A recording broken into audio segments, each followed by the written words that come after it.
Le bonheur, c'est d'aimer ce que tu vis. Dans la vie, beaucoup de gens cherchent à être heureux. Beaucoup de gens projettent leur bonheur dans le futur. Mais ils oublient que chaque jour qui passe, c'est un jour en moins sur le nombre de jours que Dieu leur a donné dans la vie. Ils oublient que chaque jour qui passe, ils se rapprochent de leur mort. Ils oublient que chaque jour qui passe, c'est une opportunité d'être heureux qu'ils ont peut-être loupé. Ce matin, premier jour de la semaine, j'aimerais attirer ton attention sur ce que tu vis. Vis chaque moment de ta journée. Vis chaque moment de ton existence. Ne permets pas qu'on te vole ces trois éléments qui sont ta joie, ton sourire et ton temps. C'est tous ces éléments, quand tu les prends en considération, qui vont te permettre de passer une très belle expérience, d'être dans le bonheur. Tu as le droit d'être heureuse. Tu as le droit d'être dans la joie.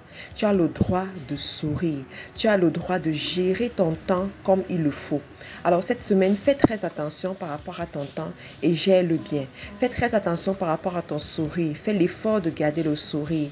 Est-ce que tu sais qu'on garde le sourire de façon consciente?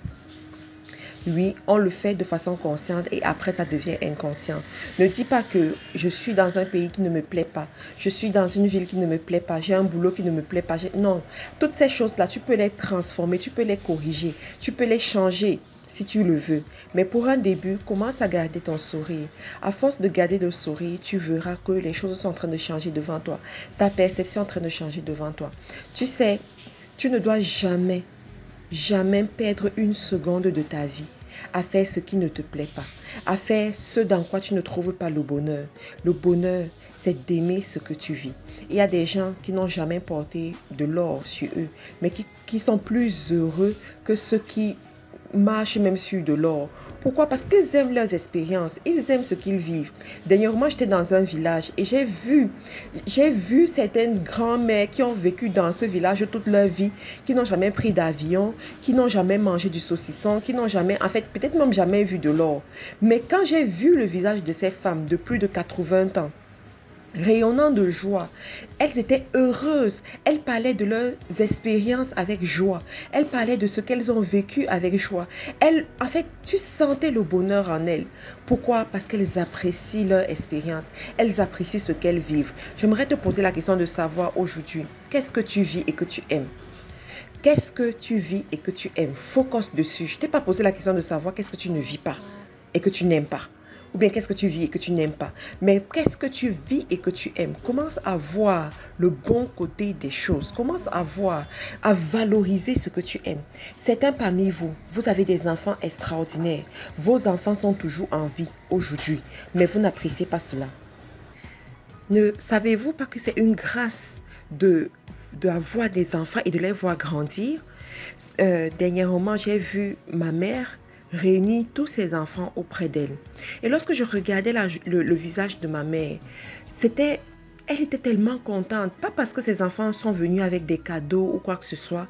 Elle disait, juste vous voir comme ça me plaît, ça me donne la joie, ça me donne le bonheur. Elle était contente. Et lorsque j'ai compté ses enfants, je me suis dit, oh, cette femme a eu des enfants, mais elle n'a vu aucun mourir. Cette femme a eu des petits-enfants, mais elle n'a vu aucun mourir. Juste ça. C'est un sujet de reconnaissance et de joie. Il y en a parmi vous, vous avez des maris qui sont présents. Je n'ai pas dit riches, j'ai dit présents. Ils sont présents. C'est un sujet de reconnaissance. Parce qu'il y en a qui n'en ont même pas, qui n'ont pas de mari, qui cherchent ces maris depuis 20 ans aujourd'hui, depuis 30 ans même. J'ai vu des femmes à 60 ans chercher des maris. Il y en a qui ont, mais l'homme n'est jamais là. L'homme choisit d'aller ailleurs, choisit même de vivre avec une autre femme. Mais vos maris sont présents. Il y en a, vous avez des maris qui vous supportent. Mais malgré ça, vous êtes toujours malheureuse. Malgré ça, vous trouvez toujours à redire. Malgré ça, vous ne contemplez pas le moment présent. Malgré ça, sur une journée de 24 heures, vous avez juste une heure de bonheur sur 24 heures. Imaginez, sur 24 heures, tu as juste une heure de joie. Quel sacrilège! Tu te rends compte de toutes les opportunités de joie que tu laisses passer? De toutes ces heures comptabilisées, ça fait beaucoup d'années de malheur. Ça fait beaucoup d'années de manque de joie. Mais aujourd'hui, Dieu t'interpelle pour que tu changes cela. Dieu t'interpelle pour que tu apprennes à te focaliser sur ce qui te fait plaisir, ce qui te plaît. La Bible te dit, tel tu penses, tel tu es. Alors si tu penses au bonheur, tu seras heureuse. Si tu valorises le peu que tu as, tu auras encore plus. Si tu apprécies la petite graine de moutarde que tu as, eh bien tu auras un grand arbre. Je souhaite vraiment que cette semaine soit une semaine différente. Soit une semaine où tu sais te concentrer sur l'essentiel. Soit une semaine où tu apprécies ce que Dieu a mis devant toi. Et j'aimerais aussi dire que les réseaux sociaux ne nous aident pas beaucoup. Parce que sur les réseaux sociaux, les gens viennent juste partager. C'est-à-dire que même pas ce qui les rend heureux, mais ce qui va vous faire les envier. Je le répète, ils viennent partager pas ce qui les rend heureux, mais ce qui va vous faire les envier. Quelqu'un va aller dans un beau restaurant, passer 1 heure de temps. Après 5 ans, et poster cette photo sur Facebook, vous allez l'envier et croire que c'est son quotidien. Pourtant, ce n'est pas son quotidien. La personne a économisé, épargné pendant 5 ans pour vivre cette expérience. Ou bien pendant même 12 mois pour vivre cette expérience qui a duré 1 heure de temps. Mais toi, chaque soir, tu es avec ta famille, vous mangez, vous rigolez, vous êtes content. Mais le jour où tu tombes sur une photo de quelqu'un dans un restaurant quelque part, tu deviens malheureux, tu dis, ah, ma vie ne sert à rien. Parce que non, ne laissons pas les réseaux sociaux nous tromper. Apprécie tes expériences. Apprécie ta vie. Apprécie ce que tu traverses. Et tu verras comment le bonheur... En fait, le bonheur sera ton partage. La joie sera ton partage, quel que soit l'endroit du monde où tu te trouves. Le plus important, ce n'est pas dans un endroit du monde précis. Ce n'est pas être, je ne sais pas où, mais c'est d'apprécier ce que tu vis. C'est d'aimer ce que tu vis. Et je voulais que tu commences la semaine avec cette pensée, avec cette réflexion. Et tu verras comment ta semaine sera différente. Que Dieu te bénisse. N'oublie pas que tu es la prunelle des yeux de l'Éternel.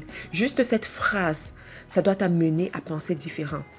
Tu es la prunelle des yeux de l'Éternel. Tu as un grand prix aux yeux de Dieu.